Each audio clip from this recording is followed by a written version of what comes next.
सत्साई भगत जी, मेरी 4-5 शंकाएं हैं और ये मुझे विश्वास है कि आप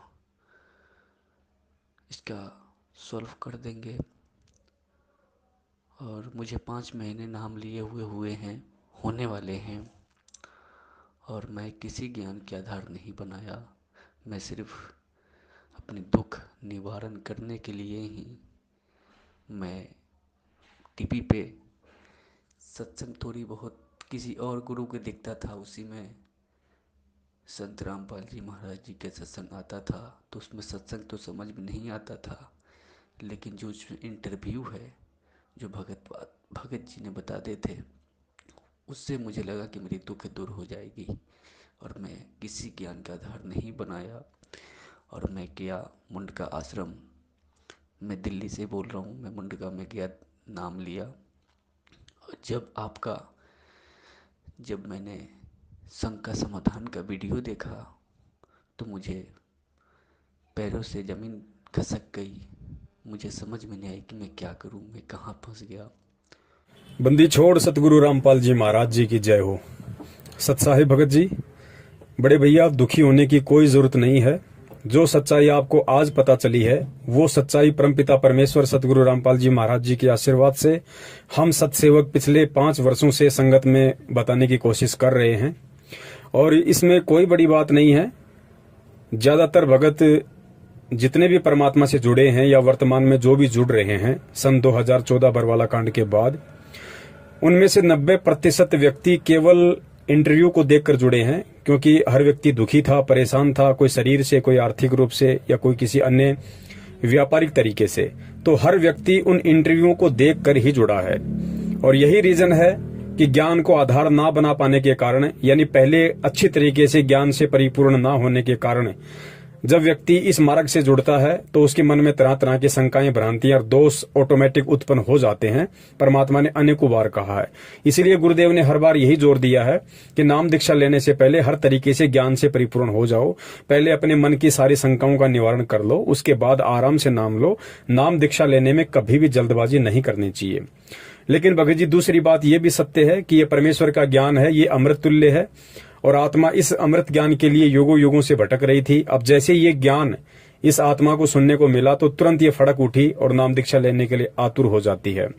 जल्दबाजी में आप लोगों ने नाम दीक्षा ले ली, ठीक है भगत जी, गलती आप लोगों की नहीं है, लेकिन जहां पे आप नाम दीक्षा लेने जाते हो या गए, ये जिम्मेदारी उन लोगों की बनती थी कि वो लोग आपको पहले सारी बातें बताएं कि भगत जी आप कब से सत्संग सुन रहे हो, आप कितना परमात्मा के ज्ञान को समझ पाए हो, और ये इस तरह की परमात्मा के नियम हैं, मर्यादाएं हैं। कहीं ऐसा तो नहीं कि नाम दीक्षा लेने के बाद जब आपके सामने इस तरह की कोई घटना आए या इस तरह की कोई परिस्थिति आपके सामने उत्पन्न हो, उस समय आप इस नाम को रख पाएंगे या नहीं रख पाएंगे। तो ये सारी बातें नाम दीक्षा केंद्र वालों को पहले ही भगत से पूछनी चाहिए। लेकिन भगत जी, ये लोग करते क्या हैं, वर्तमान में इनको भक्ति भगवान से कोई मतलब नहीं है, इनको केवल फटाफट नाम दीक्षा देने से मतलब है। और जितने भी ये फर्जी नामदान केंद्रों पे जो लोग बैठे हुए हैं, इनका मकसद केवल यही है कि हम मैनेजमेंट को ये बताकर हम बड़े खुश हों कि देखो फला फला नामदान केंद्र से ज्यादा मेरे नामदान केंद्र पे भगत जुड़ रहे हैं। इनको केवल संख्या बढ़ाने से मतलब है, इनको भगत बढ़ाने से मतलब नहीं है। अब आप परेशान मत होइए, ये आपका संस्कार था परमात्मा से जुड़ने का, आप जुड़ गए, लेकिन आज आपको सच्चाई का पता चल रहा है। तो भगत जी, अब हमने संभल के चलना है। नाम परमपिता परमेश्वर जी का है, नाम को हमने कभी भी फर्जी नहीं बताया है और ना ही नाम फर्जी होता है। अगर फर्जी कोई लोग हैं तो वे नामदान सेंटर वाले हैं, वे सतलोक आश्रम बरवाला वाले हैं, वे सतगुरु रामपाल जी महाराज जी के कलयुगी परिवार वाले भाई बंधु और रिश्तेदार हैं, जो लोग अपने स्वार्थों के लिए भगत समाज को अंधाधुंध तरीके से उनके नाम की आड़ में और उनके नाम दीक्षा वाली सीढ़ी की आड़ में दुनिया को लूट रहे हैं। तो दोषी आप लोग नहीं हैं, आप लोगों से अधिक दोषी ये लोग हैं जो जानबूझ के ये उल्टे कर्म कर और करवा रहे हैं। अब आपने करना क्या है, जब आपको हकीकत का मालूम पड़ गया, अच्छी तरह से आप आश्वस्त हो लिए, तो भगत जी अब आपने करना सिर्फ इतना है, क्योंकि नाम आपको परमात्मा का मिला है, ज्ञान आपके पास परमात्मा का है, भक्ति आपको परमात्मा करवाएगा, मुक्ति आपको परमात्मा देगा। चप्पल उनके भाई की चाटने की या इन नामदान संचालकों की चाटने की, इन कोऑर्डिनेटरों की चाटने की हमें कोई आवश्यकता नहीं है। हम परमात्मा के गुलाम बन के रहेंगे, हम परमात्मा परमात्मा के ज्ञान के गुलाम बन के रहेंगे तो हमारा बेड़ा पार होना है, अन्यथा नहीं होगा। आज जब हमें हकीकत का पता चल गया है तो पूर्ण रूप से 100% हमने सतलोक आश्रम मैनेजमेंट हरियाणा और इनके नीचे जितने भी पदाधिकारी हैं, चाहे फर्जी नामदान केंद्र वाले हों, चाहे कोऑर्डिनेटर हों, हमारा किसी से कोई रिश्ता, कोई नाता, कोई रिश्तेदारी नहीं है। अगर आपको पता चल गया है कि नामदान के अंदर फर्जी हैं और ये लोग केवल धर्म की आड़ में धंधा कर रहे हैं, तो हमारा इन लोगों से किसी भी तरह का कोई संबंध आज के बाद नहीं रहेगा।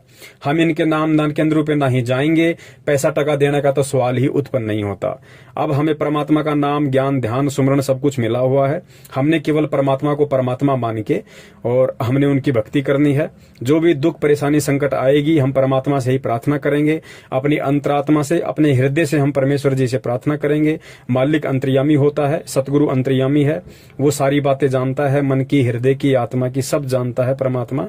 तो अगर हमारी कोई सुनने वाला है तो भी सतगुरु सुनेगा, और हम अगर किसी से प्रार्थना करेंगे तो भी हम सतगुरु से करेंगे। परमेश्वर से प्रार्थना करने के लिए हमें किसी एजेंट या दलाल की बीच में जरूरत नहीं है। जिस तरह से ये सतलोक आश्रम मैनेजमेंट हरियाणा वाले आत्मा और परमात्मा यानी भगत और भगवान के बीच में, शिष्य और सतगुरु के बीच में एक एजेंट बन के बैठे हुए हैं, तो हमारा इन एजेंटों से किसी प्रकार का कोई लेना देना नहीं है। ना हमने कोई संपर्क रखना है, ना हमने यहाँ पे किसी प्रकार का दान, धर्म, ज्योति पाठ का कोई पैसा देना है, ना हमने इनके किसी भी प्रकार के तानाशाही फरमान को मानना है, और ना ही हमने इन लोगों के मार्फत कोई प्रार्थना करवानी है, ना कोई ज्योति पाठ दान का पैसा देना है। हमने केवल जब तक सतगुरु रामपाल जी महाराज जी हिसार जेल से बाहर नहीं आ जाते हैं, वो आए चाहे 10 साल में आए, चाहे 20 साल में आए, चाहे कल सुबह, या उनकी मर्जी वो ना आए। हमें यदि भक्ति और भगवान समझ में आ गया है तो इतना विश्वास हो जाना चाहिए कि मुझे तो सतलोक का सह भी पता नहीं था, परमात्मा ने मेरा उंगली पकड़ी, परमात्मा ने मुझे अपनी शरण में लिया, परमात्मा ने मुझे ज्ञान कराया, परमात्मा ने मुझे नाम दिया। आगे का काम भी उसी परमात्मा का है। कब वो सतनाम देगा, कब वो सार नाम देगा, कब वो सतलोक लेके जाएगा, ये काम उस परमपिता परमेश्वर सतगुरु रामपाल जी महाराज जी का है। हमें इस विषय में कोई टेंशन, कोई चिंता नहीं होनी चाहिए। चिंता उस समय होती है जब हम ये मानते हैं कि हमारा गुरु हमारा जैसा एक जीव है, एक आम इंसान है, एक आम साधु संत है, तो हमें चिंता होना स्वाभाविक है। लेकिन जब ज्ञान आधार से आत्मा को ये प्रतीत हो जाएगा कि मेरा सतगुरु स्वयं साक्षात कबीर परमेश्वर है, क्योंकि सतगुरु यदि कोई है इस पृथ्वी पे तो सतगुरु की भूमिका तो कबीर ही निभा सकता है, अन्य कोई निभाने में सक्षम नहीं है। तो उस आधार से फिर हमें इतना दृढ़ हो जाना चाहिए, हमें इतना आश्वस्त हो जाना चाहिए कि मेरा गुरु स्वयं साक्षात कबीर परमात्मा है, और कबीर परमात्मा दुनिया की चिंता किया करता है, भगवान की चिंता जीव नहीं कर सकता, और भगवान की चिंता जीव करेगा तो वो कुछ भी कर नहीं पाएगा। तो हमने निश्चित रूप से ये आश्वस्त हो जाना चाहिए कि धरती पे भगवान प्रकट है, धरती पे भगवान मौजूद है। हमारा काम केवल अपना काम धंधा, अपनी भक्ति मर्यादा के साथ करने का है, बाकी कोई टेंशन नहीं है। नाम फर्जी नहीं है, फर्जी ये लोग हैं। नाम को आपने भूलकर भी छोड़ना नहीं है। नाम परमात्मा का है, मर्यादा में रह के जाप करोगे, नाम अपने स्तर का पूरा काम करेगा। मर्यादा में नहीं रहोगे, नाम का लाभ आपको बिल्कुल भी नहीं मिलेगा। ये परमात्मा का ऑटोमेटिक विधान है। मेरी शंका ये है कि भगत जी, मेरे घर में जैसे कि किसी का शादी हो, मैं अपनी परिवार में मैं ही अकेला हूँ जो नाम ले रखा हूँ, और मेरी यही शंका है कि जैसे कि मेरे घर में कोई शादी हो या कोई डेट कर जाता है तो उसमें हमें किस तरह से हमें करना चाहिए। अब जैसे शादी है, कोई कहता है कि हेल्प चाहिए, कोई कहता है शरीर से हेल्प चाहिए, पैसे से हेल्प चाहिए, कोई सामान से हेल्प चाहिए, तो क्या हम वो कर सकते हैं। और कोई अगर घर में डेट कर रहा है तो हम उसको कैसे हम सॉल्व करें, कैसे हम करें, क्योंकि वो लोग तो वही करेंगे जो पहला का परंपरा है। वो लोग तेरहवीं भी करेंगे, श्राद्ध भी निकालेंगे, हर कुछ करेंगे, तो उसमें हम कैसे करेंगे, खाना भी खिलाएंगे। तो हम ऐसा क्या करें जो हम भी, हमारी ये शंकाएं हैं। सत्साई भगत जी, आप जी का दूसरा सवाल है कि मैं परिवार में अकेला उपदेशी हूं, बाकी सभी लोग अनुपदेशी हैं, रिश्तेदार भी मेरे अनुपदेशी हैं, तो विवाह शादी वगैरह में हमें जाना पड़ता है। कई बार हमें उनको सहयोग करना भी पड़ता है, चाहे आर्थिक रूप से या शारीरिक रूप से। तो हम वो सहयोग कर सकते हैं या नहीं कर सकते हैं। देखिए भगत जी, परमेश्वर सतगुरु रामपाल जी महाराज जी ने सत्संगों में बताया है और अच्छी तरीके से समझा रखा है कि हमने किस प्रकार इस भक्ति में तालमेल बना के रखना है। क्योंकि जो आपके रिश्तेदार हैं वो भी परमात्मा के बच्चे हैं, वो भी कल को सतगुरु की शरण में आने हैं, लेकिन वो आएंगे कब, परमात्मा को जल्दी कब पहचानेंगे, जब हमारा रवैया उनके प्रति शालीनतापूर्ण होगा, जब हमारा रवैया उनके प्रति मित्रतापूर्ण होगा, तो वो जल्दी ही परमात्मा के ज्ञान को भी स्वीकार करेंगे और हमारी बातों को भी स्वीकार करने लगेंगे। तो रिश्तेदारियों को परमात्मा ने 7 पीढ़ियों का नाता बताया है। रिश्तेदारी हमें तोड़नी नहीं है, भले ही वो गुरु जी के ज्ञान को स्वीकार करें या ना करें, वो उनके संस्कार के ऊपर निर्भर करता है। लेकिन हम भगत हैं, तो हमने भगत होने के नाते हमने हर जगह परमात्मा के प्यार और प्रेम से ही हमने संदेशा देना है, माने या ना माने, ये सामने वाले के संस्कार हैं। रही बात विवाह शादी वगैरह में जाने की आने की, तो परमेश्वर ने शादी विवाह में आने जाने के लिए भगत को कभी मना नहीं किया है। जिस भगत को जिस स्तर का ज्ञान होता चला जाएगा, वो धीरे धीरे इन परंपराओं से दूर होता चला जाएगा, क्योंकि उसको केवल परमात्मा ही दिखाई देगा। जब तक हमें ज्ञान नहीं हो पाता है, तब तक परमेश्वर ने इन चीजों के लिए मनाही नहीं की है। परमेश्वर ने बताया कि विवाह शादी में हम जा सकते हैं, हम वहां पे खाना भी खा सकते हैं। खाना हमने बिल्कुल शुद्ध खाना खाना है, वेजिटेरियन खाना खाना है। खाना खाने की एवज में हमें लगता है कि मैंने 100 रुपए का खाया, 200 रुपए का खाया, उस एवज में हम वहां पे कन्यादान वगैरह भी कर सकते हैं। या फिर अगर किसी लड़के की शादी है, तो हम अन्य तरीके से हम उनकी मदद कर सकते हैं, ताकि वो भार हमारे ऊपर ना रहे। रही बात आर्थिक मदद की, तो भगत जी बिल्कुल हम रिश्तेदारी में आर्थिक मदद हम कर सकते हैं, ये गुरुदेव ने बताया है। लेकिन साथ में ध्यान ये भी रखना है, आर्थिक मदद करने से पहले आपने 1-2 बातों पर गहन विचार करना पड़ेगा।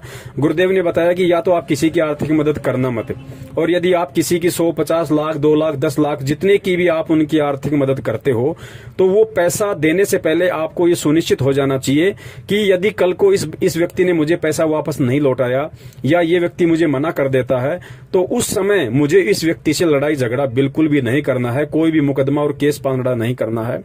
मुझे उस समय परमात्मा के ज्ञान आधार से अपने आप को टाइट रखना होगा, अपने आप को संभाल के रखना होगा।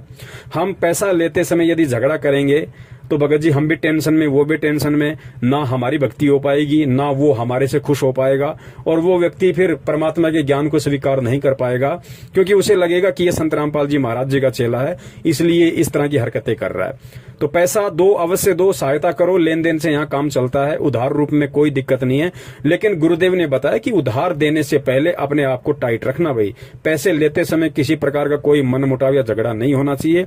यदि सामने वाला पैसा नहीं दे रहा है, तो आपने किसी भी प्रकार का झगड़ा नहीं करना है, कोई भी आदमी इकट्ठा नहीं करने हैं, किसी भी प्रकार का राग द्वेष अपने मन में नहीं पालना है। रही बात शारीरिक रूप से सहायता करने की, तो गुरुदेव ने एक सत्संग में स्पष्ट इस पर भी जिक्र किया हुआ है। गुरुदेव ने बताया यदि आपको अपनी बहन बेटी के यहाँ पे जाना पड़ जाए विवाह में, शादी में, तो परमात्मा ने बताया कि आप उनकी आर्थिक रूप से भी मदद करो उधार रूप में, और साथ में शारीरिक रूप से भी आप वहां उनकी मदद कर सकते हो। यदि वहां ऐसी कोई व्यवस्था उनके पास नहीं है, तो आप शरीर रूप से भी उनकी मदद कर सकते हैं, लेकिन बशर्ते हमने अपनी मर्यादाओं का पूर्ण ध्यान रखना है। परमात्मा ने मदद के लिए विवाह शादी में इसलिए छूट दी है क्योंकि भगत जी विवाह शादी कोई धार्मिक अनुष्ठान नहीं होता है। अगर विवाह कोई धार्मिक अनुष्ठान होता तो परमात्मा उसमें जाने का भी मना करते हैं, क्योंकि धार्मिक अनुष्ठान में तो हमें सहयोग भी नहीं करना, वहां जाना भी नहीं है, ना हमने वहां पे खाना खाना है। लेकिन शादी कोई धार्मिक अनुष्ठान नहीं है, इसलिए हम वहां पे आर्थिक रूप से भी उनकी मदद कर सकते हैं और शारीरिक रूप से भी हम उनकी मदद कर सकते हैं। सच्चाई भगत जी आगे आप जी ने बताया कि जैसे किसी का निधन हो जाता है, कोई शरीर छोड़ जाता है रिश्तेदारी में या परिवार में, तो हम क्या करें क्या ना करें। देखिए भगत जी, वैसे इसके बारे में विस्तृत रूप से सतगुरु रामपाल जी महाराज जी ने अपनी पवित्र पुस्तक ज्ञान गंगा के पेज नंबर 15 पर स्पष्ट रूप से मोटे मोटे अक्षरों में लिखा हुआ है। फिर भी दास कुछ बातें आपको उन्हीं के ज्ञान आधार से बता देता है। परमात्मा ने बताया कि दुख सुख में हमें सभी के यहाँ भागीदारी होना है, चाहे रिश्तेदार हो, चाहे ग्रामीण हो, चाहे आसपास का कोई हो। और कुछ परंपराएं ऐसी हैं उन लोगों की जिनमें हमने बिल्कुल भी सहयोग नहीं देना है, और हमारी जो क्रियाएं हैं, क्रिया मतलब जो मर्यादा गुरुदेव ने बताई है, उन मर्यादाओं में रह के हमने चलना है। सबसे पहले आन उपासना, क्योंकि जब किसी की डेथ हो जाती है तो नॉर्मली सांसारिक परंपराओं के तहत उनका गुरुजी या पंडित जी आता है, तो पंडित जी जो भी वहां पे पिंड वगैरह भरता है या और अन्य जो भी अपनी क्रिया करता है, नारियल वगैरह लाके पूजा पाठ वगैरह करता है, तो हमने ना तो उस सामग्री को मतलब हाथ से पकड़ना है, ना हमने मार्केट से वो सामग्री उस दिन लाके देनी है, और ना हमने किसी भी तरह से पूजा पाठ में हमने सहयोग करना है, ना हमने शामिल होना है। शामिल होने का मतलब ये होता है अगर हमारे परिवार में किसी की डेथ हो गई तो रहें तो कि हम परिवार में बाहर तो जा नहीं सकते। शामिल होने का मतलब है पंडित जी के कहे अनुसार हमने ना वहां बैठना है, ना हमने अपने जो भी पंडित जी जो भी क्रिया करता है उस क्रिया में हमने भागीदार नहीं बनना वहां पे। इसके अलावा गुरुदेव ने बताया कि आप मरने वाले की अर्थी को कांधा दे सकते हैं, शमशान घाट तक आप उसको लेके जा सकते हैं। चिता के लिए लकड़ी वगैरह का भी प्रबंध हम कर सकते हैं, उसमें कोई दोष नहीं है। हम चिता को अग्नि भी दे सकते हैं। वो लोग जैसा भी बोलते हैं राम नाम सत्य है, सत्य बोले गत है, हम वो भी बोल सकते हैं, क्योंकि सही बात है कि राम का नाम ही सत्य है, और सत्य बोलने से अर्थात उसके सत भक्ति मंत्रों का जाप करने से ही मोक्ष है। इसके अलावा हम लोग मंगलाचरण भी बोल सकते हैं, इसमें भी कोई दिक्कत नहीं है। और शमशान घाट में जाने के बाद जिस प्रकार पंडित जी पिंड वगैरह भरते हैं, उनके मुंह में घी डालते हैं, और चिता को जब अग्नि लगाते हैं तो साथ साथ में उसके चक्कर लगाते हैं, तो वो क्रियाएं हमने नहीं करनी है, ना हमने उन क्रियाओं में किसी प्रकार का कोई सहयोग करना है। उसके बाद जो उनका मुख्य प्रोग्राम आता है 12 या 13 दिन बाद में, जिसको 13वीं बोलते हैं, जहां पे पंडित जी वगैरह बुलाते हैं, ये लोग गंगा जी वगैरह से जल वगैरह लाते हैं, मालाएं लाते हैं। तो उस दिन भगत जी, यदि हमारी रिश्तेदारी में कोई प्रोग्राम है या आड़ोस पड़ोस में कोई प्रोग्राम है, तो हमने उस दिन उस प्रोग्राम में बिल्कुल भी नहीं जाना, चाहे कोई कितना ही प्यारा क्यों ना हो, कितना ही यारा क्यों ना हो, क्योंकि ये सतगुरु का आदेश है, सतगुरु का वचन है। और यदि हम उस दिन वहां चले जाते हैं तो भगत जी वो एक तरीके से धार्मिक अनुष्ठान हो गया है, पाखंडवाद वहां चलेगा, तो हमने उस दिन वहां जाना भी नहीं है। जाने से वहां पे हमारा सहयोग माना जाता है और गुरु के वचन की अवहेलना हो जाती है। यदि हमारे परिवार में ही ऐसी कोई समस्या है तो हम जाएंगे कहां, रहना तो हमें वही है, लेकिन हमने उनकी उन आन उपासनाओं में, उन कुरीतियों में, उन पूजा पाठ में, हवन यज्ञ में किसी प्रकार का कोई सहयोग हमने नहीं करना है। खाना हम खा सकते हैं, क्योंकि घर में है तो खाना खाएंगे कहां, तो खाना वगैरह हम वहां पे खाएंगे रोजाना की तरह। हम तो अपना रोजाना का जो रूटीन है वही समझ के हम खाना खाएंगे। लेकिन वो लोग जो खाना बना रहे हैं उस दिन, जो लोगों को खिलाने के लिए या अपने पंडित जी को खिलाने के लिए 13वीं वाले दिन, तो हमने उस खाने में से उस दिन नहीं खाना भगत जी। अगर आपकी खाने की व्यवस्था नहीं है तो भले भगत जी एक टाइम भूखे रह जाना, कोई दिक्कत नहीं है। यदि आप अलग से खाना बना के खा सकते हैं तो बहुत अच्छी बात है, वो आप अपना खा सकते हैं। तो इस प्रकार कुछ बातें हैं जिनसे हमने बचना पड़ेगा, कुछ चीजें ऐसी हैं जिनका हमने सीधे रूप से संघर्ष करना पड़ेगा, क्योंकि भगत जी भक्ति में संघर्ष होता है, और संघर्ष हम करेंगे तभी हम दृढ़ होंगे, और तभी हम परमात्मा के दिल में जगह बना पाएंगे। और जब हम भगत होकर संघर्ष नहीं करेंगे तो भगत जी ये कुरीतियां समाप्त नहीं हो सकती, फिर ये ऐसे ही चलती रहेंगी। तो परमात्मा इसीलिए हमें इनका विरोध करने के लिए कहते हैं कि बच्चों, जब तक तुम ये ज्ञान लेके, इतनी समझ लेके, जब तुम इन कुरीतियों से, इन पाखंडवाद से, इन फालतू की परंपराओं से पीछे नहीं हटोगे, संघर्ष नहीं करोगे, तो अन्य तो फिर इनसे पीछे हटने की सोच भी कैसे सकते हैं। तो इस प्रकार से हमने भगत जी, यदि किसी का निधन हो जाता है, यदि कोई मर जाता है, तो हमने इस प्रकार अपनी रहनी करनी वहां पे करनी है, इस प्रकार की हमने क्रियाएं वहां पे करनी है। और जैसे भगत जी फैक्ट्री में मैं काम करता हूँ, तो वहाँ पे मालिक का एक रूल है कि वहाँ पे मंदिर लगा रखा है देवी देवताओं को, तो उसने अपने तो सामने आके पूजा करता है, और जो लेबर है उनको कहता है कि तू पीछे हाथ जोड़ के खड़े हो जाओ। तो हम कहें कि हम तो हाथ नहीं जोड़ सकते हैं, तो उन्होंने बोला क्यों? हमने कहा गुरु जी की गुरु जी का आदेश नहीं है। तो ऐसा कौन सा गुरु है जो तुम्हारा पूजा से मना करते हैं? हमने कहा कि देखिए, पूजा और साधना में बहुत अंतर है। हमें इसी भगवान की साधना करते हैं, इनकी मंत्र जाप करते हैं, पूजा नहीं कर सकते हम।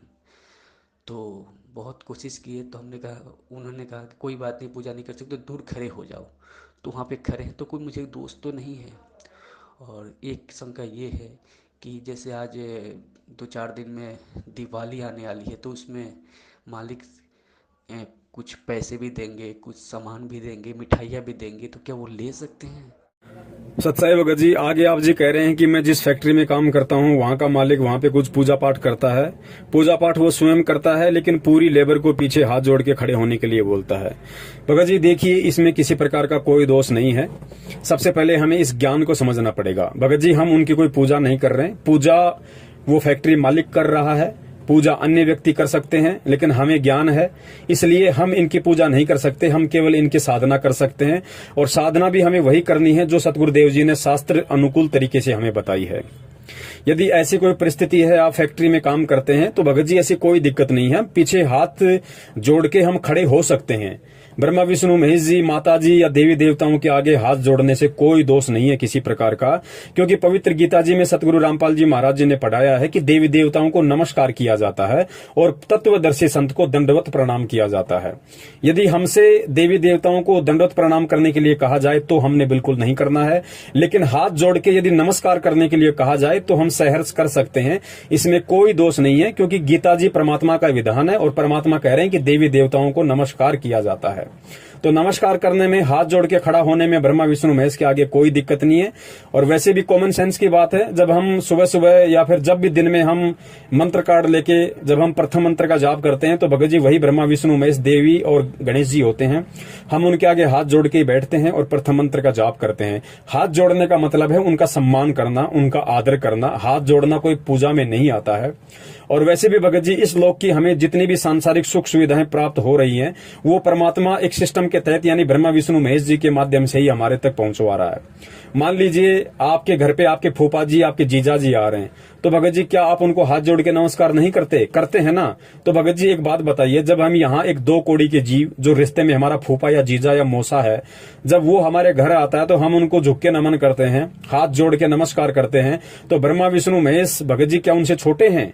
क्या हमारा फूफा, हमारा जीजा ब्रह्मा विष्णु महेश से बड़ा है? भगत जी जब हम यहाँ के 2 कौड़ी के जीवों को सम्मान और आदर की दृष्टि से हाथ जोड़ के नमस्कार कर सकते हैं, तो ब्रह्मा विष्णु महेश या देवी देवताओं को हाथ जोड़कर सम्मान देने से या उनका आदर करने से कोई दिक्कत नहीं है।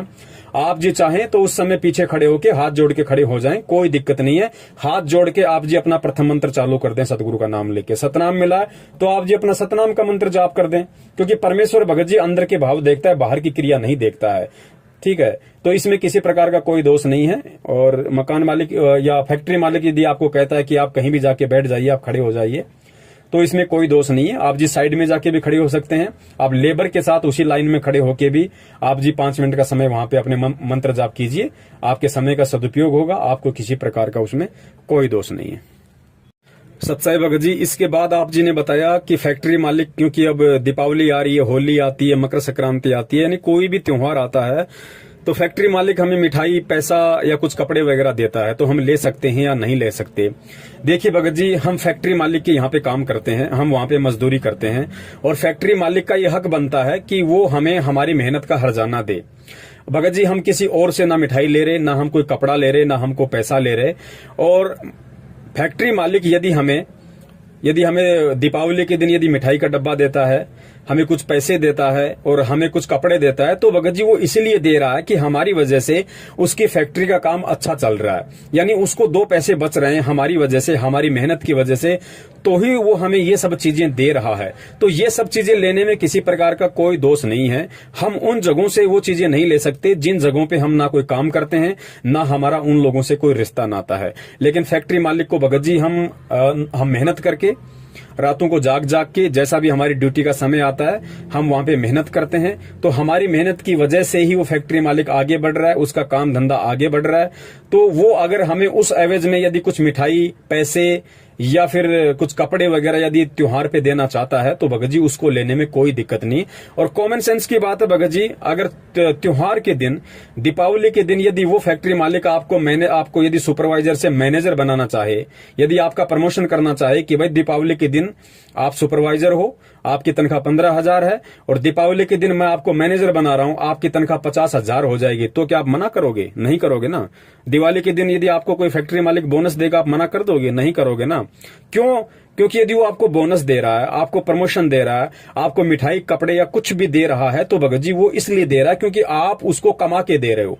तो आप अपने हक का ले रहे हो, आप अपनी नेक कमाई का ले रहे हो भगत जी। किसी आपने उनसे मांगा नहीं है और ना ही हमने उनसे डिमांड करनी है कि साहब दिवाली आ गई, हमें तो कपड़े चाहिए, हमें मिठाई चाहिए, हमें पैसा चाहिए, हमें प्रमोशन चाहिए।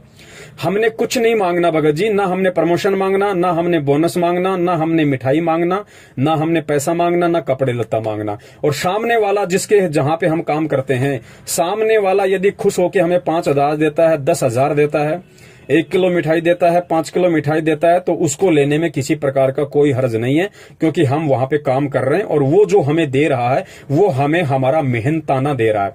कल को आप वो फैक्ट्री छोड़ दीजिए, जब अगली दीपावली आएगी तो आपको फोन करके ये भी नहीं पूछेगा कि आपके घर पे खाना बना है कि नहीं बना है। मिठाई, बोनस, प्रमोशन तो बहुत दूर की बात है। तो वो दे क्यों रहा है? क्योंकि हम उसको दे रहे हैं, हम उसको शारीरिक रूप से सहयोग दे रहे हैं, तो उसको आर्थिक रूप से पैसा मिल रहा है, उसको मदद मिल रही है, जिसकी एवज में वो हमें कुछ दे रहा है। तो वहां से लेने में हमें किसी प्रकार का कोई दिक्कत नहीं है, कोई दोष नहीं लगता है।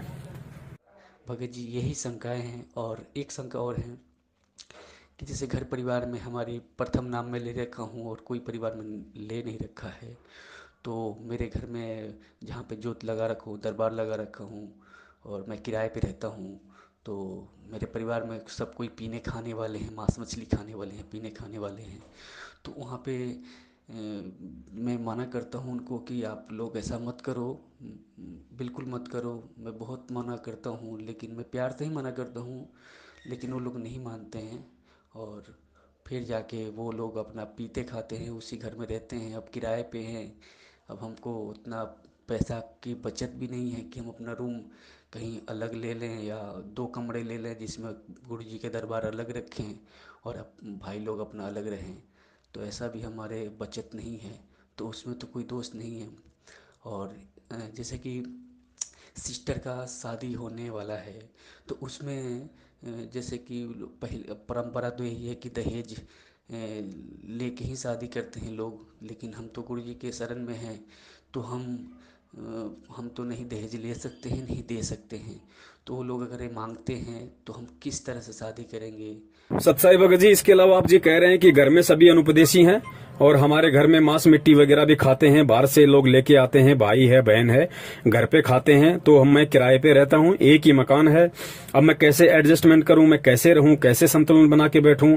मैं उनके साथ में रहता हूं, खाता पीता हूं, तो कहीं मुझे कोई दोस्त तो नहीं है? देखिए भगत जी, सतगुरु रामपाल जी महाराज जी ने कहा है कि कबीरा तेरी झोपड़ी गल कटियन के पास, जो करेगा सो भरेगा तू क्यों भया उदास। भगत जी, आप अगर दूध पियोगे तो आपको फायदा है, भाई शराब पिएगा तो भाई को नुकसान है, आपके शरीर को किसी प्रकार का कोई नुकसान नहीं है। तो आपकी मजबूरी है, आप जी एक कमरे में सब रहते हैं। भगत जी ऐसा है, वो लोग चाहे मांस खाएं चाहे शराब पिएं, ये आपके परिवार का मामला है, आप उनसे दूर कहीं जा नहीं सकते, दूर कहीं रह नहीं सकते। तो खाना वाना जब वो बनाए तो बोला करो, भैया आप लोग जब ये मांस मिट्टी वगैरह खाओ तो हमारा खाना ना बनाया करो।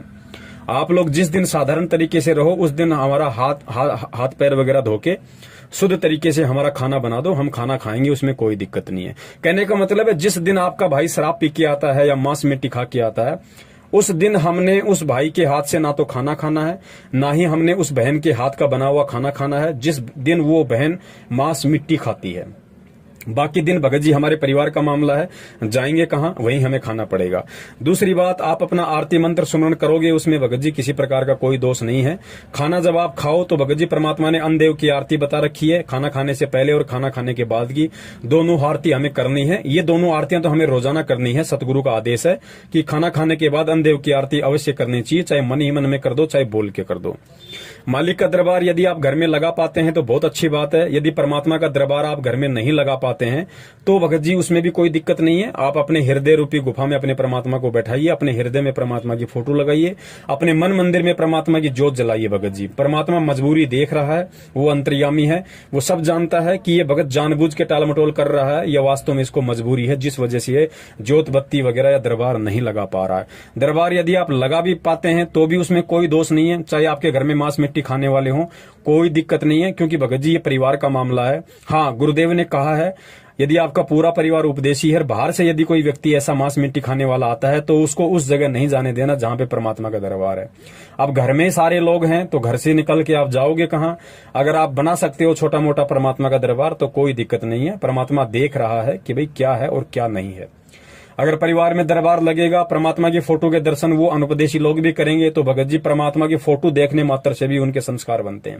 परमात्मा कहते हैं कि भाई साधु दर्शन राम का, मुख पे बसे सुहाग, दर्श होने को होते हैं जिनके पूर्ण भाग। घर में यदि आप अपना आरती करोगे तो भगत जी आरतियों की जो वाणी है उसका भी असर उस परिवार पे पड़ता है, एक बहुत अच्छा मैसेज वहां जाएगा, उनके संस्कार बनेंगे। भगत जी उनको भी परमात्मा से जुड़ने की 6 महीने में प्रेरणा उत्पन्न होने लग जाएगी उन वाणियों की असर के कारण। तो यदि आप परिवार में यदि आप 3 टाइम की आरती कर सकते हैं बहुत अच्छी बात है, नहीं कर सकते हैं तो आप अपना कान में लीड लगा के अपना काम करते करते कर लीजिए, अपना फैक्ट्री में आते जाते समय कर लीजिए, घर में भी आप कर सकते हैं कान में लीड लगा के, यदि घर वालों को आवाज अच्छी नहीं लगती है तो। और यदि उनकी तरफ से कोई प्रॉब्लम नहीं है तो आप सत्संग भी चलाइए घर में धीमी धीमी आवाज में, परमात्मा की आरती भी कीजिए, उन वाणियों के असर से भगत जी उनके भी संस्कार बनेंगे। ज्योत बत्ती यदि आप घर में नहीं कर सकते हैं तो कोई बड़ी बात नहीं, यदि आपको दिक्कत नहीं है तो आप अपना दीपक छोटा सा घर में परमात्मा के नाम का खड़ी बत्ती वाला देसी घी का लगा सकते हैं। लेकिन ध्यान रखें, जब तक कोई भी व्यक्ति परमात्मा से ना जुड़ा हो या कोई भी व्यक्ति परमात्मा से संकल्प दीक्षा ना लिया हो, तब तक कोई भी अनुपदेशी व्यक्ति परमात्मा की ज्योत बत्ती नहीं कर सकता है भगत जी। वही व्यक्ति करे जो व्यक्ति परमात्मा से या तो संकल्प नाम दीक्षा के माध्यम से जुड़ा हो या फिर परमात्मा से नामदान लेके जुड़ा हो। तो यहाँ हमें इस तरीके से रहनी करनी है, जो जैसा करेगा वो अपना पाएगा, आपको किसी प्रकार का कोई दोष नहीं है भगत जी। हम मार्केट में जाते हैं 4 दिन के लिए 5 दिन के लिए कहीं बाहर जाते हैं, हम भगत जी ढाबे पे खाना खाते हैं, ढाबे पे लिखा है शुद्ध वैष्णव भोजन, हमें लगता है कि यहाँ पे बिल्कुल वेजिटेरियन खाना मिलेगा, आप वहाँ खाना खा लिए। आपको क्या पता कि जो रसोई में खाना बना रहा है उसने शराब नहीं पी रखी होगी, उसने मांस मिट्टी नहीं खा रखी होगी, आपको क्या पता कि वो लोग अपने लिए उसी होटल में मांस नहीं पकाते होंगे या शराब नहीं पीते होंगे। लेकिन हमने हमारे काम से मतलब है, हमने पैसे दिए, हम वहां से निकल गए, हमें कोई मतलब नहीं पीछे से कौन खा रहा है क्या पी रहा। हाँ, यदि हमें मालूम पड़ेगा कि इस आदमी ने पी रखी है या ये आदमी मांस मिट्टी खा रहा है तो फिर हमने वहां पे भोजन पानी वगैरह का इस्तेमाल नहीं करना है। यही स्थिति अपने घर की है। अगर हमें नहीं पता है तो हम खाना खा सकते हैं उनके हाथ का। यदि हमें पता चल गया कि आज इस दिन इसने मांस खा रखा है या आज मेरे भाई ने शराब वगैरह पी रखी है तो हमने फिर उनके साथ में खाना नहीं खाना। साथ में खाना खाने का मतलब एक थाली में खाना नहीं खाना, अलग अलग हमने थालियों का प्रयोग करना है। हमने किसी भी अनुपदेशी की जूठन का प्रयोग नहीं करना। जूठन से मतलब एक कटोरी में दोनों व्यक्ति सब्जी नहीं खा सकते हैं और एक ही प्लेट में यदि चपाती रखी हो तो उस चपाती में उठा उठा के हर व्यक्ति नहीं ले सकता है। कहने का मतलब सबके बर्तन अलग अलग होने चाहिए, एक ही बर्तनों में हमें खाना नहीं खाना है। आपके परिवार वाले यदि मांस मिट्टी का यूज करते हैं और आपके लिए यदि खाना बनाते हैं तो उनको बोल दो भैया मेरा खाना थोड़ा आप लोग बर्तनों को साफ करके बनाया करें। यदि घर में मांस मिट्टी बनती है तो, यदि घर में मांस मिट्टी नहीं बनती है तो फिर किसी प्रकार की कोई दिक्कत नहीं है। तो इस प्रकार से आप जी अपनी रहनी करने को सुचारू रूप से कर सकते हैं, इसमें कोई दिक्कत नहीं है। यदि छोटी मोटी ऊंच नीच जाने अनजाने में हो भी जाती है तो परमात्मा समझता है, मालिक अंतर्यामी है कि भाई क्या मजबूरी है मेरे भगत के साथ में, क्या मजबूरी नहीं है। उस हिसाब से भगत जी हमें किसी प्रकार का कोई दोष नहीं लगता है, लेकिन कोशिश हमने हर संभव बचने की ही करनी है। सत्साई सत्साई भगत जी, आगे आप जी बता रहे हैं कि आपकी बहन की शादी होने वाली है, परिवार में सभी अनुपदेशी हैं, सामने वाले दहेज की डिमांड कर रहे हैं। भगत जी आप उपदेशी हैं, नियम परमात्मा के आपके ऊपर लागू हैं, बाकी परिवार वाले अनुपदेशी हैं तो परमात्मा का कोई भी नियम उनके ऊपर लागू नहीं है। कहने का मतलब है यदि बहन की शादी है, आप बहन की शादी में भगत जी आप पैसा देके, जो भी आप अपना फैक्ट्री में काम करते हैं, जितना भी आप कमाते हैं उस हिसाब से आप जी बहन की शादी में आर्थिक रूप से और शारीरिक रूप से मदद अवश्य कर सकते हैं। लेकिन ध्यान रखना भगत जी हमने किसी भी प्रकार के पूजा पाठ वगैरह में शामिल नहीं होना है। घर वाले यदि कोई पंडित वगैरह का इंतजाम करते हैं या घर वाले यदि अन्य किसी पूजा पाठ वगैरह के लिए या फिर कोई कपड़ा लत्ता देने के लिए या किसी प्रकार के लेन देन के लिए यदि कोई व्यवस्था करते हैं, भगत जी आपकी मजबूरी है, आपका एक मतलब ज्वाइंट आपकी फैमिली है और कमाने वाले केवल आप 1 या 2 हैं। आप जी पैसे से मदद कर सकते हैं क्योंकि उन व्यक्तियों को ज्ञान नहीं है, लेकिन आप केवल पैसे से मदद कर सकते हैं। बाकी अन्य किसी भी प्रकार की पूजा पाठ हवन लेन देन जुआरी टीका तिलक बात इनमें आपने बिल्कुल भी सहयोग नहीं करना है। आप परिवार वालों को स्पष्ट रूप से बता दीजिए कि साहब देखिए मेरे हिस्से में जितना पैसा आता है बहन की शादी के लिए उतना आप मेरे से ले लीजिए। मेरे शरीर से जो मेहनत बन पड़ेगी, जो बाराती हैं, जो रिश्तेदार हैं, जिनको खाना खिलाना चाय पिलाना उनकी सेवा करना है या फिर जो है मतलब ब्याह शादी वगैरह में खाना वगैरह बनवाना या बारात को जिमाना जो भी है वो मैं करूंगा। लेकिन फालतू की जो परंपराएं हैं, जो रीति रिवाज हैं, लेना देना तिलक निकालना जुआरी करना पैसे देना, पैसे देने का मतलब जैसे वो टीका निकालते हैं फिर 11-11 रुपए देते हैं, ये सारी बकवादें हमने बिल्कुल नहीं करनी है। ना हमने कोई टीका निकलवाना, ना हमने पैसा लेना, ना हमने जवारी रूप में पैसा देना। कपड़े लत्ते का लेन देन आपके परिवार वाले अपने स्तर पे करें। आप जी केवल आर्थिक रूप से उनको मदद कर सकते हैं। एक बार शुरू में बोल दीजिए कि भाई मेरे हिस्से में कितने आ रहे हैं या फिर मैं आपकी कितनी मदद कर सकता हूं, उस हिसाब से आप जी उनको पैसा वगैरह दे दीजिए। बाकी आपने किसी भी प्रकार की क्रियाओं में सहयोग नहीं करना है। जो पाखंड की क्रियाएं हैं, जो फालतू की क्रियाएं हैं, जिनका भक्ति मार्ग से दूर दूर तक कोई लेना देना नहीं है, और जो गुरुदेव ने हमें बता रखी हैं उन क्रियाओं में हमने किसी प्रकार से उनका कोई भी सहयोग नहीं करना है। तो ये कुछ बातें हैं, इन बातों से हमने भगत जी बचना है और इन परंपराओं से हमने धीरे धीरे हटना है। अब ये भगत जी इनका असर क्या पड़ेगा? अब जैसे आप अकेले उस परिवार में उन पूजा पाठ हवन में या किसी भी प्रकार के उनकी रीति कुरीतियों में परंपराओं में सहयोग नहीं करेंगे, तो आपके परिवार में तो एक चर्चा का विषय है ही, साथ में रिश्तेदारियों में भी एक चर्चा का विषय बन जाएगा। भाई ऐसा क्या ज्ञान है, भाई ऐसा कौन गुरु है? हमारे गुरु तो मना नहीं करते, उनके गुरु क्यों मना करते हैं? तो एक तरीके से वहां पे परमात्मा की चर्चा चलेगी। अब थोड़ा थोड़ा होते होते बात जब आगे बढ़ती है तो लोग सोचने पे विवश होते हैं, लोग मजबूर होते हैं कि ऐसा क्या है, ऐसा क्या ज्ञान देते हैं इनके गुरुजी आखिर। तो उन लोगों की भी थोड़ी जिज्ञासा बनेगी जब हम दृढ़ होंगे, यानी हमारी दृढ़ता के कारण, हमारे संघर्ष के कारण एक विषय बना चर्चा का, और चर्चा का विषय बना तो फिर आदमी चिंतन करने के लिए सोचता है। भगत जी चिंतन करेगा तो फिर उसको गुरुजी का सत्संग सुनना पड़ेगा या पुस्तक पढ़नी पड़ेगी, तो धीरे धीरे वो लोग भी इस तरह से परमात्मा के विषय में सोचने लगेंगे, परमात्मा से जुड़ने का विचार करने लगेंगे जब उनके समझ में आएगा। तो इस तरीके से भगत जी हमने बचना है और अपनी भक्ति को बचा के रखना है। सत साहिब। और भगत जी एक शंका ये है कि मैंने जब नाम लिया गुरु जी से तो मेरे अंदर बहुत ही ज़्यादा, जब मैं यूट्यूब पे सत्संग देखने लगा तो इसमें ये आने लगा कि गुरुजी जेल में कैसे गए। मैंने, क्योंकि नाम लेने से पहले तो मैं देखा नहीं कि गुरुजी जेल में क्यों गए, इसका कारण क्या है। तो जब मैंने सत्संग में जब देखने लगा गुरुजी के ऊपर इतना आरोप लगा है, गुरुजी ये किए हैं, वो किए हैं, ऐसे हैं, वैसे हैं, तो मेरे मन में बहुत शंकाएं आने लगी। तो गुरुजी के प्रति बहुत दोष आ गई। तो अब तो मुझे पता भी चल गया है कि अभी लोग जो नामदान वाले हैं ये तो फर्जी हैं। तो मेरा तो लग रहा है खंड हो गया है। तो मैं कैसे मैं इसको शुद्धि करूं, कैसे मैं इसको वो करूं, मुझे थोड़ा सलूशन बताइए। सत्साई भगत जी, आगे आप जी कह रहे हैं कि नाम दीक्षा लेने से पहले मुझे कुछ नहीं पता था किसी भी प्रकार की घटना का, और जैसे ही उसके बाद मुझे बरवाला कांड के विषय में पता चला, मैंने मीडिया के मार्फत तरह तरह के वीडियो देखे, लोगों की बातें सुनी, तो मेरे मन में गुरुजी के प्रति दोष उत्पन्न हो गया। भगत जी ये एक स्वाभाविक सी बात है, इसीलिए परमात्मा बार बार जोर देते हैं कि बच्चों पहले ज्ञान को आधार बनाओ, पहले सतगुरु और भक्ति को समझ लो।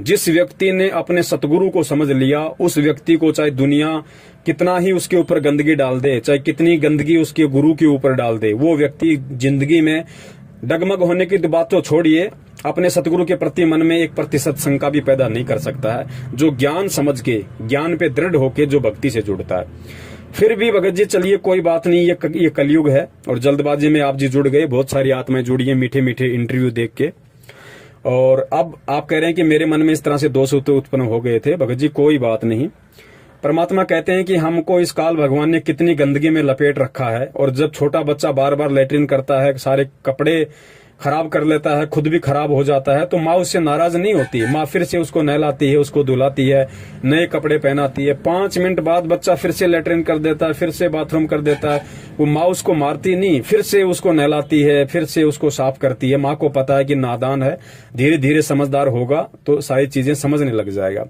तो भगत जी फिलहाल वर्तमान में जब हम परमेश्वर से जुड़ते हैं तो हमारी स्थिति भी उस नादान बच्चे की तरह होती है। हमारे मन में इस तरह की शंकाएं आना स्वाभाविक है, कोई बड़ी बात नहीं है, क्योंकि सभी व्यक्तियों के संस्कार इतने प्रबल नहीं होते, सभी व्यक्ति ज्ञान को आधार बनाकर नहीं जुड़ सकते। लेकिन यदि अब आपकी समझ में आ रहा है कि ये सारा पाखंड है, सारा ढोंग है, हमारे गुरुदेव बिल्कुल सोना है, खरा सोना है, हमारे गुरुदेव ऐसा कोई भी दोष, कोई भी ऐसा गलत काम नहीं कर सकते, और जिन लोगों ने किया उन लोगों की सच्चाई आज संगत के सामने आ रही है।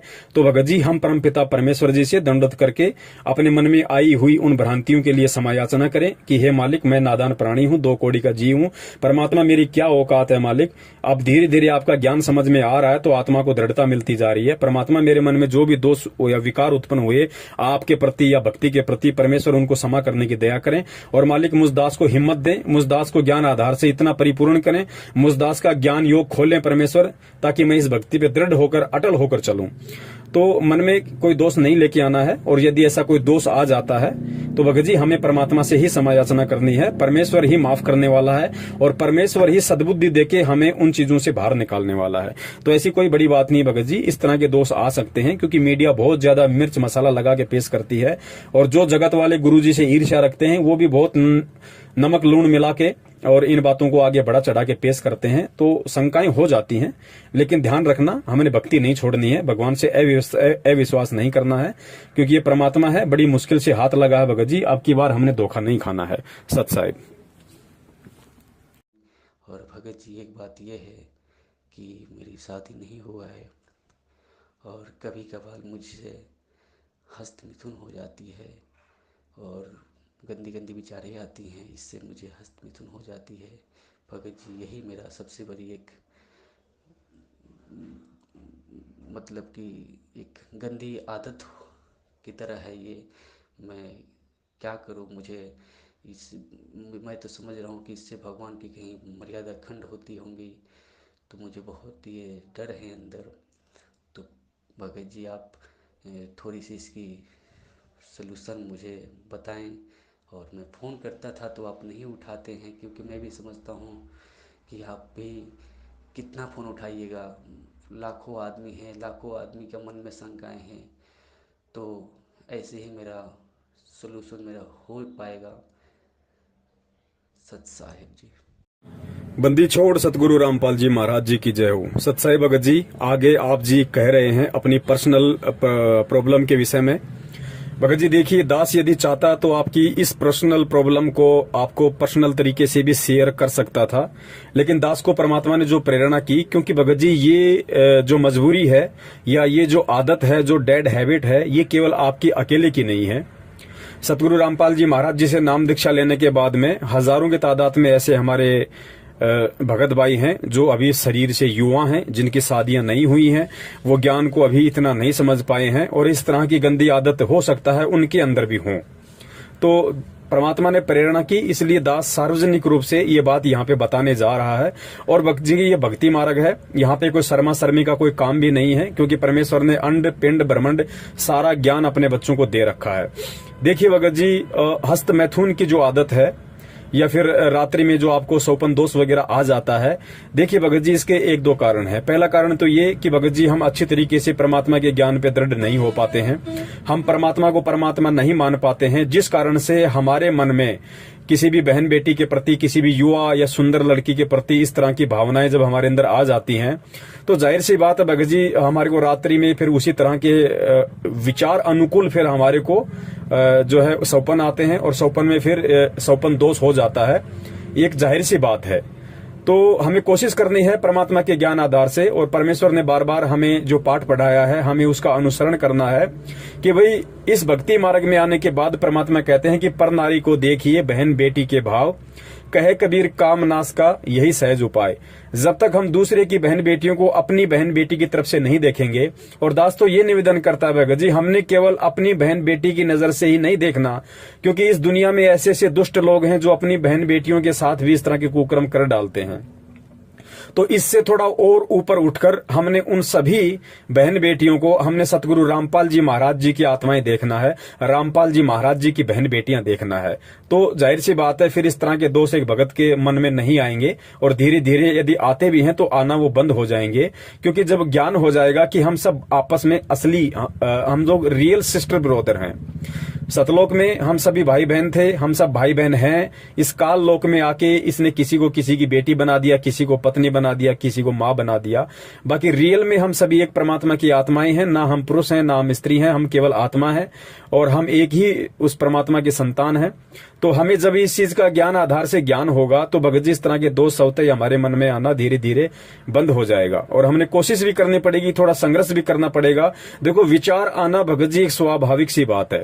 आपके मन में यदि किसी औरत को देख के या इस तरह से यदि कोई बहन बेटी को देख के यदि ऐसा कोई विचार आ जाता है, या कोई मूवी फिल्म वगैरह या इस तरह का कोई भी सीन वगैरह देख के जो आप ना चाहते हो फिर भी आपके आंखों के सामने आ गया, और यदि इस तरह का सीन वगैरह देख के यदि आपके मन में इस तरह की भावनाएं आ जाती हैं, क्योंकि भगत जी आजकल तो मोबाइल भी एक ऐसी चीज है, हम जैसे यूट्यूब सर्च करेंगे ना चाहते हुए भी, भले हम गुरुजी का सत्संग देखें, लेकिन गुरुजी का सत्संग जैसे ही हम लोग देखेंगे किसी भी यूट्यूब चैनल पे, तो ना चाहते हुए भी 2-4 सेकंड के ऐसे ऐड आ जाते हैं जो बिल्कुल अश्लील होते हैं, घटिया होते हैं।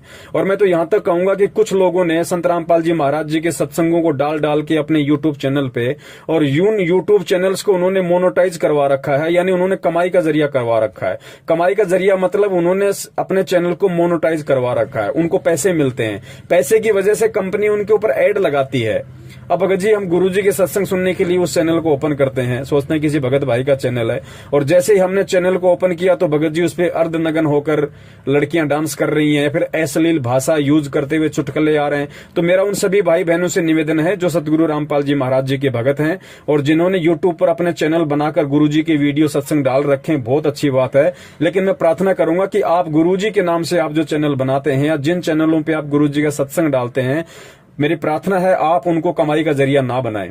आप उनको कमाई का जरिया ना बनाएं, क्योंकि इस तरह करने से कंपनी उस पर ऐड लगाएगी, क्योंकि कंपनी अपना ऐड लगाएगी तभी तो कंपनी आपको पैसे देगी मोनेटाइज करने के बाद में। तो आप उसको मोनेटाइज ना करें और आप परमेश्वर के ज्ञान को ही चलने दें। भाई रोजी रोटी की चिंता ना करें, जिस परमात्मा ने आपको भजन दिया है भोजन की चिंता उसकी है, भोजन का प्रोग्राम उसने पहले ही करके भेजा हुआ है। तो आप जितने भी भगत भाई बहन हैं जिन्होंने अपने यूट्यूब चैनलों को कमाई का जरिया बना रखा है, वो उसको वहां से हटा लें, दास की प्रार्थना है। बाकी आपकी अपनी मर्जी, आपके अपने विचार। तो भगत जी सोपन दोष आना ये एक सामान्य सी प्रक्रिया है, युवा शरीर होता है, तरह तरह के विचार भी उत्पन्न हो जाते हैं, लेकिन हमने ज्ञान आधार से धीरे धीरे इन पे कंट्रोल करना पड़ेगा, एकदम से कंट्रोल नहीं हो पाते हैं। और ऐसी परिस्थितियां यदि हमारे सामने आ जाती हैं, मन में ऐसा किसी के प्रति कोई दोष हो जाता है, तो भगत जी दोष उत्पन्न होना कोई बड़ी बात नहीं है, लेकिन हमने उस दोष को कंट्रोल करना है, क्योंकि कंट्रोल करने के लिए ही परमात्मा ने सत्संग दिए, परमात्मा ने तत्व ज्ञान दिया है कि हम उस पर कंट्रोल करें। मान लीजिए हमारा बेवजह किसी से झगड़ा हो जाता है, सामने वाला बेवजह हमें गालियां निकालता है, मारने पे उतारू होता है, तो जी तो हमारा भी करता है कि हम भी 2 रख दें उसके गाल पे, हम भी झगड़ा कर दें। लेकिन फिर परमात्मा ने सत्संग में क्या बताया कि बेटा आवत गाड़ी एक है, उल्टा होए अनेक, कहे कबीर ना उल्टी रहे एक की एक, जो तो को काटा बोवे ताको बोतु फूल है, और तोहे फूल के फूल हैं, वाको हैं त्रिशूल। तो फिर हमने यहाँ पे परमात्मा के उस ज्ञान को आधार बनाना पड़ेगा, वरना गुरुजी ने कहा है कि जैसा वो कर रहा है तत्व ज्ञान से अपरिचित होने के कारण, और यदि तू भी तत्व ज्ञान से परिचित होने के बाद उसके जैसे ही क्रिया करेगा, उसके साथ लड़ेगा, झगड़ेगा, कसेगा, तो फिर मंद बुद्धि प्राणी, फिर तेरे में उसमें क्या अंतर हो गया? फिर तेरा ये तत्व ज्ञान लेने का, सतगुरु धारण करने का, सत्संग सुनने का फायदा क्या? फिर तो ये 7 ज्ञान का मुकदमा है, चाहे रोज करो दिन में, फिर वैसे ही आप दुखी होते रहोगे, वैसे आप परेशान होते रहोगे। तो परमात्मा ने भागा भगत को सहन करना पड़ेगा, भगत को संघर्ष करना पड़ेगा, भगत को सहन करना पड़ेगा। भगत को गुरुदेव ने सूरमा की उपाधि दी है, सूरवीर की उपाधि दी है। और आध्यात्मिक मार्ग में भगत जी सूरवीर उसको कहते हैं जो ज्ञान आधार से संघर्ष करता है, जो प्रेम और अहिंसात्मक रूप से अपनी लड़ाई लड़ता है, और जो सहन करता है, जो सहन करता है वो भक्ति मार्ग का सूरमा है भगत जी। तो हमने भक्ति मार्ग का सूरमा बनना है और परमात्मा को बना के दिखाना है, क्योंकि परमात्मा चाहते भी ये हैं कि जब तक तुम भक्ति के सूरमा नहीं बनोगे तब तक तुम मुझे प्राप्त नहीं कर पाओगे। तो भगत जी अगर इस तरह के मन में दोष हमारे आते हैं तो भगत जी हम केवल सत्संगों से ही उनका निवारण कर सकते हैं। ज्यादा से ज्यादा हम परमात्मा के सत्संग वगैरह सुनने की कोशिश करें, परमात्मा के शब्द वाणियां सुनने की कोशिश करें, फिर जो जो परमेश्वर ने वाणियों में, शब्दों में, सत्संगों में कहा है हम उस पर विचार करने की कोशिश करें, फिर हम उस पर अमल करने की कोशिश करें, और अंततः हमें उस पर चलना पड़ेगा। रही बात भगत जी हस्त मैथुन की, तो हस्त मैथुन भगत जी थोड़ा सा दिक्कत है, क्योंकि गुरुदेव ने वैसे भी सत्संगों में स्पष्ट रूप से कहा हुआ है, और ज्ञान गंगा पुस्तक में जहां परमात्मा नियमों का जिक्र करते हैं तो उन नियमों के जिक्र में परमेश्वर ने स्पष्ट रूप से कहा हुआ है वीर्य पतन के विषय में, कि जो लोग हस्त मैथुन करते हैं, जिनकी आदत थोड़ी सी गंदी है, उनके विषय में परमात्मा ने कहा है कि बच्चों जैसे एक किसान होता है, और एक सफल किसान, एक सभ्य किसान उसी को कहा जा सकता है जो अपने खेत में बीज डालता है। और वही किसान यदि उस बीज को किसी बंजर जमीन में डाले या किसी कुरड़ी वगैरह में डाले, किसी गंदी जगह पे उस अनमोल बीज को डालेगा, तो वो किसान सभ्य किसान या जो है एक मतलब अच्छे विचारों वाला किसान नहीं कहा जा सकता है। उसको मालूम होना चाहिए कि यदि खेत में बीज डालेंगे तो कुछ फसल कुछ फसल होती है पैदा, उसका कुछ यूज है। और यदि हम उस बीज को गंदगी में डालेंगे या फिर हम उसको किसी ऐसी गंदी जगह पे जहां पे भैंसों वगैरह का गोबर डालते हैं, जो कुरड़ी होती है, वहां यदि हम उस बीज को डालेंगे तो भगत जी उसका यूजलेस है, उसका कोई फायदा नहीं है। तो ठीक इस प्रकार वो बीज परमात्मा ने वीर्य के लिए कहा है कि यदि हम हस्त मैथुन जो हम करते हैं तो हस्त मैथुन से भाई हमें क्या फायदा है। और फिर गुरुदेव ने वहां स्पष्ट रूप से एक बात और कही है कि भाई जो पदार्थ हमारे शरीर से बाहर निकलते हुए, क्योंकि जब हम जो है मतलब कि शारीरिक संबंध बनाते समय जो हम पति पत्नी वाला जो है वो कर्म करते हैं, तो परमात्मा ने बताया कि जो वस्तु शरीर से बाहर निकलते समय इतना आनंद देती है, जिसको हम आनंद समझते हैं काल के लोक में, तो परमात्मा कहते हैं यदि उस वस्तु को शरीर के अंदर रखा जाए तो कितना आनंद देगी और कितनी स्फूर्ति और फुर्ती आपके अंदर आएगी। तो ये संकेत वहां परमात्मा ने किया है। दास ने थोड़ा सा स्पष्ट रूप से यहाँ पे बोलना अनिवार्य हो गया, क्योंकि ये समस्या केवल आपकी नहीं है, समस्या बहुत सारे भगत भाइयों की है। और भगत जी, ये परमात्मा कबीर साहिब जी का सत भक्ति मारा गया, हमें परमात्मा ने कंचन बना दिया। आज से पहले हम सबकी यही हालत थी भगत जी, कोई छुपा हुआ नहीं है। कोई ये कहे कि मैं तो कभी करता ही नहीं था, मैं तो बहुत अच्छा था, हो सकता है एक दो आत्मा ऐसी होंगी जिनमें ये विकार ना हो, लेकिन भगत जी 99% लोग इन सभी विकारों से ग्रस्त थे, जो आज परमात्मा की शरण में आके अपने आप को जो है भगत बना के बैठे हैं। तो भगत जी विकार थे, तभी तो परमात्मा ने भक्ति दी निर्विकार बनाने के लिए। और भगत जी दास की भी एक बहुत ही बुरी आदत थी, ये जो आपने जिक्र किया है मतलब हस्त मैथुन का। भगत जी दास में भी नाम दीक्षा लेने से पहले बहुत ही गंदी आदत थी। हालांकि दास की शादी 1998 में हो गई थी, नाम 2013 में मिला है। फिर भी भगत जी इस काल भगवान के द्वारा जो जाल में हम जकड़े गए हैं, उस जकड़ में इतना ज्यादा इस रजोगुण के प्रभाव में इस पवन दास को इस काल भगवान ने इस कदर जकड़ा हुआ था भगत जी की शादी के बाद भी भगत जी दास की ये आदत नहीं जा रही थी। और जब परमेश्वर ने सन 2013 में नाम दीक्षा ली, भगत जी क्या मजाल कि हमें कभी उस तरफ हमारा दिमाग भी गया हो। तो ये परमात्मा के ज्ञान का प्रभाव है भगत जी। तभी हमें विश्वास हुआ कि भाई जिस आदत को मैं बचपन से लेके और अपना जो है 2013 तक नहीं छोड़ पा रहा था, शादी होने के बाद भी, उसके बाद भी अगर मेरी आदत अगर छूटी है, मैंने सारे यत्न किए भगत जी, मैंने बहुत सारे लोगों से सलाह ली, मैंने कुछ टेबलेट्स वगैरह भी खाई, मैंने गोली दवाई भी ली कि भाई मेरी इस गंदी आदत से मेरे को छुटकारा मिले। लेकिन भगत जी मुझे ये नहीं पता था कि ये शरीर का रोग नहीं है, ये मन का रोग है, ये मन का विकार है। और मन का विकार कोई संत काट सकता है, कोई संत का सत्संग काट सकता है, इतनी मुझे ज्ञान नहीं था। और जब परमात्मा ने 12 अप्रैल सन 2013 को अपनी शरण में लिया भगत जी, उसके बाद क्या मजाल कि दास का कभी उस तरफ ध्यान भी गया हो। तो फिर दास को दृढ़ विश्वास हुआ कि भाई वास्तव में जब गुरुदेव के सत्संगों में इतना प्रभाव है, तो यदि हम गुरुदेव को तन मन धन सब कुछ समर्पित कर दें तो भगत जी परमात्मा क्या से क्या नहीं कर दे। जिसने ये आदत छुड़वा दी मात्र अपने ज्ञान से, भगत जी अगर हम उसको सब कुछ अपना सर्वस्व सौंप दें, उसको परमात्मा रूप में स्वीकार कर लें, भगत जी क्या वो ये लोक नहीं छुटवा देगा, ये दुनिया नहीं छुटवा देगा, मोह माया ममता नहीं छुटवा देगा। तो ऐसे भगत जी दास को फिर परमात्मा पे और ज्यादा दृढ़ विश्वास हुआ, भक्ति पे विश्वास हुआ। तो ऐसा नहीं है भगत जी, जो अपने मुंह से नहीं बोलता है वो एक दूसरी बात है, बहुत सारे लोग शर्मा जाते हैं। लेकिन भगत जी ये सतगुरु रामपाल जी महाराज जी का सत भक्ति मार्ग है, और इस सत भक्ति मार्ग में भगत जी हमें ना झूठ बोलना है, ना हमने अपनी किसी भी क्रिया को छुपाना है। आज से पहले दास ने नहीं बताया, लेकिन अब समय आया, आप जी के मार्फत परमात्मा ने दास से ये बुलवाना था। क्योंकि बहुत सारे भगत भाई सोचते हैं कि भाई पवन दास तो बहुत मतलब शुद्ध आत्मा है। भाई हम सब विशुद्ध आत्मा थी, हम सब काल भगवान के जाल में फंसे हुए थे। हम में से कोई भी ऐसा नहीं था जो निर्विकार हो, और निर्विकार ना यहाँ कोई हो सकता भगत जी, क्योंकि निर्विकार तो भगत जी परमात्मा जब ये शरीर यहाँ से छुड़वाएंगे, काल के लोक से बाहर निकालेंगे, अक्षर पुरुष के लोक में ले जाएंगे, फिर उसको पार करवा के फिर परमात्मा हमारे को जिस मान सरोवर में नहलवाएंगे भगत जी, वहां ये आत्मा निर्विकारी होगी। सारे आवरण विकार वहां हटेंगे इस आत्मा के। परमात्मा कहते हैं तुम्हारे यहाँ 5 विकार रहेंगे, ऐसा नहीं है कि तुम्हारे 5 विकार जड़ से खत्म हो जाएंगे, नहीं। गुरुदेव ने बताया बच्चों तुम्हारे 5 विकार तुम्हारे साथ में रहेंगे, लेकिन इस भक्ति के प्रभाव से, साध संगति के प्रभाव से, सतगुरु के मंत्रों के प्रभाव से, सतगुरु के आशीर्वाद से ये 5 विकार तुम्हें परेशान नहीं करेंगे। ये बिल्कुल न्यूट्रल हो जाएंगे, निष्क्रिय हो जाएंगे, तुम्हारे ऊपर दबाव नहीं बनाएंगे। लेकिन ये होगा भगत जी धीरे धीरे धीरे धीरे, क्योंकि दास इस परिस्थिति से भगत जी गुजर चुका है। हालांकि दास पे परमात्मा ने विशेष अपनी मेहर रखी कि जो आदत नाम दीक्षा लेने से पहले थी, उसके बाद परमात्मा ने एक बार भी उसका प्रयोग नहीं होने दिया। भगत जी मन में बहुत आता था दबाव मन का बहुत होता था कि वो क्रिया मैं फिर से करूं, बहुत ज्यादा दबाव पड़ता था।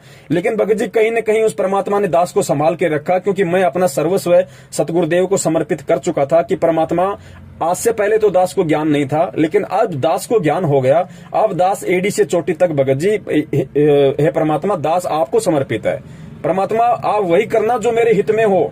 परमात्मा आप उस चीज को बिल्कुल भी एप्लीकेबल मत होने देना जो मुझे अच्छी लगे। परमात्मा आप उसी चीज को मेरे ऊपर लागू करना जो मेरे लिए अच्छी और जो आप उसको उचित समझो। भगत जी जब इतना हमारा समर्पण भाव अपने सतगुरु के प्रति होगा तो बड़े भाई फिर परमात्मा हमारे से दूर नहीं है, परमात्मा पीछे खड़ा हुआ है। लेकिन संघर्ष हमें करना पड़ेगा, थोड़ा सा दृढ़ हमने होना पड़ेगा। तो थोड़ा सा ध्यान रखिए भगत जी, ये हजारों भाइयों की समस्या है और इस समस्या से हर भगत भाई जो है गुजर भी चुका है। ऐसा नहीं है कि सभी लोग गुरु जी की शरण में आने से पहले दूध के धुले हुए थे।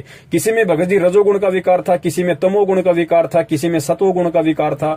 आज भी है उनमें। बहुत सारे भगत भाई नहीं बता पाते, आप जी ने बता दिया। आप जी ने बता दिया तो भगत जी दास ने भी खुल के बता दिया। जो अन्य भगत भाई बहन है उनकी भी शंकाओं का समाधान होगा।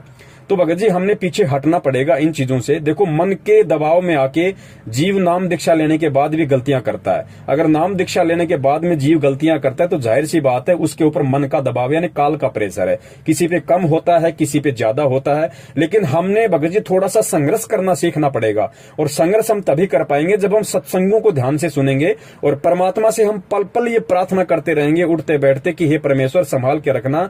मालिक ये काल का लोक है। आज से पहले तो हम भी यहाँ पे मगन होके घूम रहे थे, हमें कुछ नहीं पता था। लेकिन जब से आपका ज्ञान थोड़ा थोड़ा समझ में आने लगा है तो परमात्मा मालूम पड़ने लगा है कि परमेश्वर यहाँ तो कभी भी हमारा पैर वापस उलझ सकता है, कभी भी अपने जाल में फंसा सकता है। तो परमात्मा हम दो कोड़ी के जीव हैं, लेकिन आप समर्थ हो। हे सतगुरु हाथ पकड़ के रखना मालिक। जाने अनजाने में कोई गलती भी हो जाए तो परमात्मा क्षमा करना और आगे से ऐसी हिम्मत देना परमात्मा कि वो गलती दोबारा करने की हमारे अंदर वो प्रेरणा भी ना उठे। तो इस तरीके से भगत जी हमने परमात्मा के ज्यादा से ज्यादा हमने सत्संग सुनने हैं, परमात्मा से हमने प्रार्थना करते रहना है।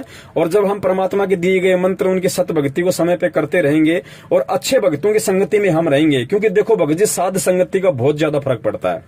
अगर आप गुरु जी के सत्संगों के साथ साथ यदि आप ऐसे भक्तों के संपर्क में रहो जिनके विचार परमेश्वर के अनुरूप हैं तो भगत जी इस तरह की बातों के लिए मन में कोई बकवाद रहती ही नहीं है। और गुरुजी ने तो बता रखा है कि भाई जब तुम सत्संग सुनो, सत्संग सुनने से मन हट जाए तो परमात्मा का कोई शब्द सुन लो, शब्द सुनने से मन हट जाए तो अपना मंत्र कर लो, मंत्र से मन हट जाए तो अपनी आरती रमैनी कर लो, आरती रमैनी से मन हट जाए तो अपने किसी भगत भाई के पास बैठ जाओ या अपने किसी भगत भाई से मोबाइल पे बात कर लो। अब ये समस्या कुछ दिनों की है भगत जी, ज्यादा दिनों की समस्या नहीं है, क्योंकि वर्तमान में भगत जी साध संगति नहीं हो पा रही, सत्संग भी लोग इतने नहीं सुन पा रहे और उसके बाद साध संगति तो हो ही नहीं रही। साध संगति होती है परमात्मा के बच्चे इकट्ठे हों, परमात्मा को भोग लगे, ज्ञान चर्चा हो, परमात्मा का सत्संग सुने। लेकिन वर्तमान में भगत जी सत्सेवक ही परमात्मा के वो बच्चे हैं जो असल में जिनको साध संगति कह सकते हैं। और सत्सेवक भी भगत जी आपको पता है कि वर्तमान में कितना संघर्ष कर रहे हैं परमात्मा के बच्चों को समझाने में। हमारी पारिवारिक समस्या भी है, आर्थिक समस्या भी है, सांसारिक समस्याएं हैं। तो फिलहाल हमने भगत जी गुरु जी के सत्संगों को ही सबसे बड़ी संगति बनाना पड़ेगा और यथासंभव हो सके जो अच्छे भगत हों, जो सत्सेवक हों, उनकी हम संगति में रहें। सतलोक आश्रम मैनेजमेंट हरियाणा जो भक्तों को इकट्ठा करता है सत्संग के बहाने, वो साध संगति नहीं है। वहां तो ज्यादा विकार उत्पन्न होते हैं, क्योंकि वो लोग सत्संग के बहाने भीड़ इकट्ठी करते हैं, वो फिर अपना मनमाना आदेश गुरु आदेश में पारित करते हैं। वो तो वहां तो दोहरा नुकसान है भगत जी। तो कोशिश करें गुरु जी के सत्संगों से लगे रहें और परमात्मा से हम प्रार्थना करते रहें। और इस तरह का विकार जब भी हमारे मन में आना हो तो भगत जी हम मालिक के सत्संगों को याद करें कि परमात्मा क्यों सत्संग सुनाते हैं। ये विकार छुटवाने के लिए, ये बुराइयां छुटवाने के लिए ही तो परमात्मा यहाँ पे सत्संग करने आए हैं। सत्संग से परमात्मा हमें साफ करना चाहते हैं। तो भगत जी हमें भी अपने आप को साफ करवाने की इच्छा होनी चाहिए। और संघर्ष भगत जी इस भक्ति मार्ग में है तो संघर्ष हमें भगत जी करना पड़ेगा। और एक बार जब हम ये बाउंड्री पार कर जाएंगे भगत जी फिर दोबारा से काल इतना प्रेशर नहीं डालेगा। तो जो भी गलती आपसे हो गई हो कैसी भी, आप उसके लिए परमात्मा को दंडित करके क्षमा याचना करें। अपने घर पे, अपने ऑफिस में, कहीं भी मालिक अंतर्यामी है। हृदय से, आत्मा से यदि आप अपनी गलती का पछतावा करते हुए परमात्मा से आप यदि माफी मांगेंगे, प्रार्थना करेंगे तो भगत जी परमेश्वर अवश्य माफ करते हैं। और आगे हम परमात्मा से यही प्रार्थना करें कि हे परमपिता परमेश्वर, मैं ठहरा 2 कौड़ी का जीव, मेरी मालिक कोई औकात नहीं है, मुझे बचाने वाले आप हो परमात्मा, और आगे भी मुझे आप ही बचाओगे। मैं आपकी शरण में हूं परमेश्वर, मेरा बुरा आपके हाथ में, मेरा अच्छा आपके हाथ में। तो भगत जी जब इतने भाव हमारे परमात्मा के प्रति हो जाएंगे तो पहली बात तो ये ऐसे विकार करने की हमारे अंदर जिज्ञासा नहीं होगी। और यदि काल प्रेशर से यदि ऐसा हो भी रहा होगा तो परमात्मा अपनी आत्मा को किसी न किसी तरीके से कोई ना कोई कारण बनाकर भगत जी अवश्य उस परमात्मा को परमात्मा संभालता है। बंदी छोड़ सतगुरु रामपाल जी महाराज की जय हो। सत साहिब।